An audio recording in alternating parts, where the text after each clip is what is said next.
تو جب آپ کہتے ہیں کہ فلانا بہت امیر ہے تو کیسے ڈٹرمن کرتے ہیں؟ نارملی کیا ہوتا ہے کہ اندازے کے ساتھ کہ اس کے پاس کوٹھی ہے، کار ہے، کھانا پینا اس کا اچھا ہے، پہننا اس کا اچھا ہے. لیکن جب ہم کہتے ہیں کہ ایلون مسک کی نیٹ ورتھ $470 بلین ہے، اس کا مطلب کیا ہے؟ نیٹ ورتھ کیسے ہوتی ہے؟ تو ایک سائنٹیفک طریقہ ہے، میتھمیٹیکل طریقہ ہے جس سے آپ کیلکولیٹ کرتے ہو. وہ کیوں ضروری ہے؟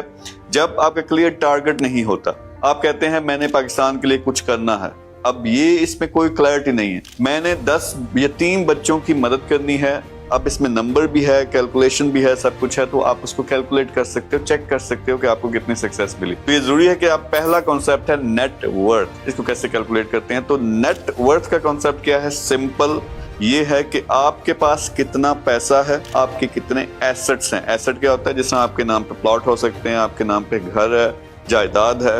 جتنا بھی آپ کا پیسہ ہے اس کو آپ جمع کریں گے، سم اپ کریں گے. اس میں سے آپ نے مائنس کرنا ہے آپ پہ جو لائبلٹیز ہیں. لائبلٹیز کیا ہے؟ کہ آپ نے کسی کا قرضہ واپس کرنا ہے، کسی کے پیسے واپس کرنے ہیں، یا آپ نے ایک کار لی ہوئی ہے اس کا لون ہے. تو وہ ساری چیزیں جو آپ نے لوگوں کے پیسے یا انسٹیٹیوشنز کے پیسے دینے ہیں وہ آپ مائنس کریں گے اپنے ٹوٹل ایسٹ میں سے، ٹوٹل پیسے میں سے. تو جو جواب آتا ہے یہ آپ کی نیٹ ورتھ بنتی ہے. اگر آپ AI بیسڈ کورسز سیکھنا چاہتے ہیں تو ابھی جوائن کریں hope2skills.com.